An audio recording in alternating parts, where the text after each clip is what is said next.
Our first destination was the convent of the Virgin Mary of Grace in the city of Larnaca, a few kilometers from the airport. We were welcomed by Father Andrew Verdote, head of the Franciscan community, and Father Andrew Arhin, parish priest of the Catholic Church. The Franciscans have resided in Larnaca since 1593. The church we see today is the third in the series of sacred buildings built on the same site. In the shape of a Latin cross, it has a narthex, dome, and peristyle. At the entrance to the church, we see the bust of the architect, the Franciscan brother Serafino Da Roccascalegna, the inspiration for the project from the ecclesiastical architectural style of southern Italy of the 17th and 18th centuries. The church is always open and many people visit and come to pray. Each altar is endowed with singular beauty among the centuries-old frescoes and the images of the saints. In the central nave, the wonderful painting of the Our Lady of Grace composes the main altar, above the Franciscan cross. The daily Holy Mass is celebrated in the afternoon. On the days when they welcomed us with them, we saw the parish priest preparing the children for their first communion, teaching the signs of faith, explaining the readings of the liturgy, and talking with the parents.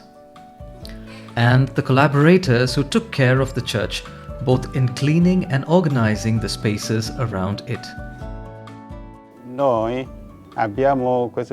We have this desire to serve everyone and that everyone can come here to pray.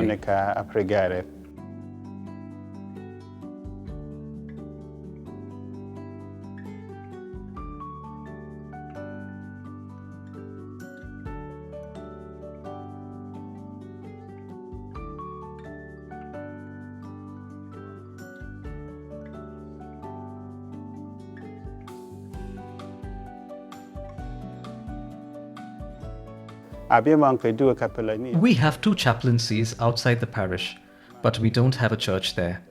We use the Orthodox one.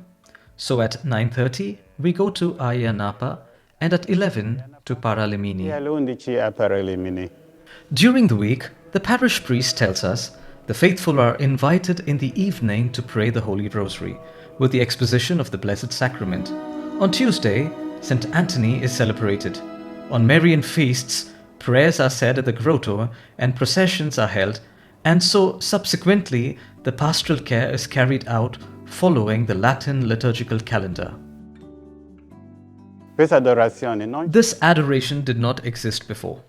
When I arrived, I did it here, because I already did it in Nicosia, daily adoration.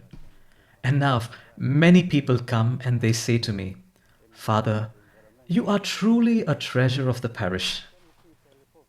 We are here for the people and not for vainglory. We are here to invite everyone to pray. On Sundays, Brother Andrew tells us, the pastoral activity is intense. In the church, 4 masses are celebrated, one in Greek, one in English, and one in accordance with the linguistic groups that frequent the parish, Filipinos and Africans. A small but very welcoming fraternity, attentive to the needs of locals and visitors. Today, they carry on the Franciscan mission in this land, and with courage, they are workers of peace and unity. For me, it is a grace from God to be here and serve the people of God, and also to give good testimony of Christ, who is risen for all of us. With the arrival of Bishop Monsignor Bruno Variano, there are now also meetings at the diocesan level to make known the different realities present on the island.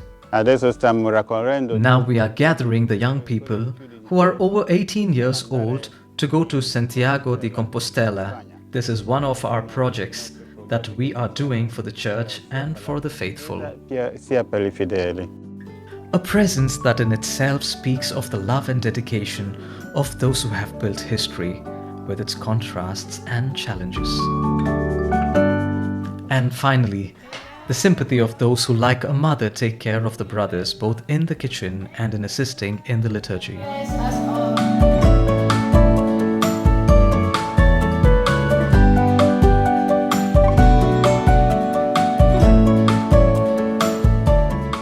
Next direction, Nicosia. In the center of the island, 3 intense days of learning about their mission.